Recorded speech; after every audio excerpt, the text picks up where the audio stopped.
Esta es la exposición con los resultados obtenidos y las conclusiones acerca del taller número 5 del curso de Sistemas Automáticos de Control de Vuelo. En la primera actividad, en la cual utilizamos el sensor BMP-180, los resultados obtenidos son los datos de temperatura, presión y altitud barométrica en diferentes ambientes, como por ejemplo en el taller 812, donde realizamos el taller en el segundo piso del pabellón 16 y en diferentes escalones para subir a dicho ambiente. Y como resultado obtenido por la segunda actividad, obtenemos básicamente un sistema que nos permite detectar la proximidad en diversos materiales, dependiendo si es un sensor inductivo o capacitivo. Y acá podemos observar el esquema del circuito que montamos. Como conclusiones para la primera actividad, en principio tenemos que podemos obtener un dato de presión dinámica a partir del uso del BMP 180, ¿no? Captando los datos de presión total y presión estática con este sensor y realizando un proceso de resta entre ellos de presión total menos presión estática, vamos a obtener como resultado la presión dinámica. Y acá tenemos un esquema de cómo sería dicho proceso. Como segunda conclusión, tenemos que una lectura de altitud barométrica no siempre va a ser la misma a pesar de que estemos en un mismo lugar. Esto ya que para obtener un dato de altitud barométrica se necesita el dato de la presión. Y el dato de la presión puede variar de acuerdo a la temperatura.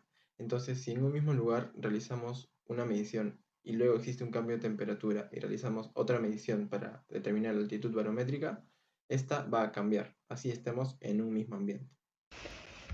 En cuanto a las conclusiones de la actividad número 2, se tienen dos conclusiones principales. La primera en relación a la diferencia en el funcionamiento de los sensores inductivos y capacitivos. Mientras el sensor capacitivo opera bajo el principio de la capacitancia, el sensor inductivo opera bajo el principio de la inducción magnética.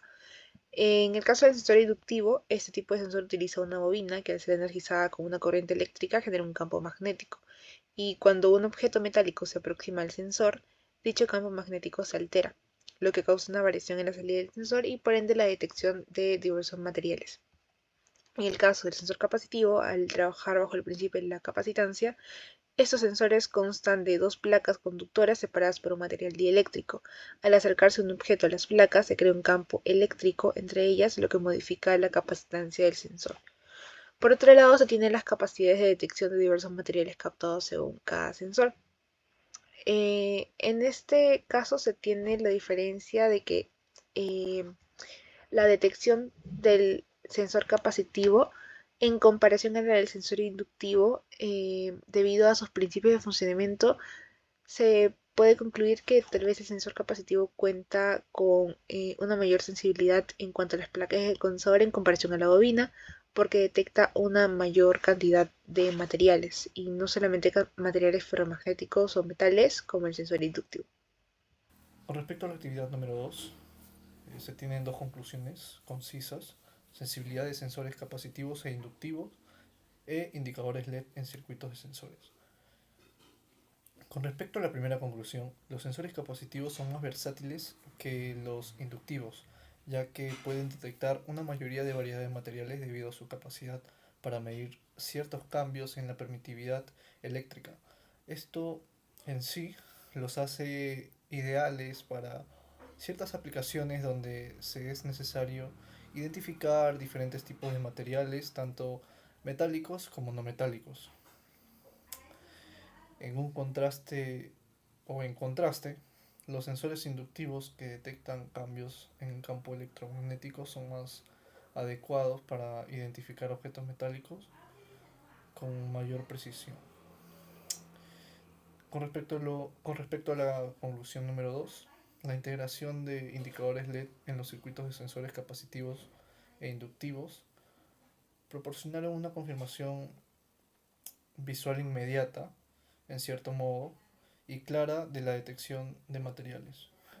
El uso de una resistencia de 1 kΩ aseguró que el LED funcione de manera segura, protegiéndolo de daños.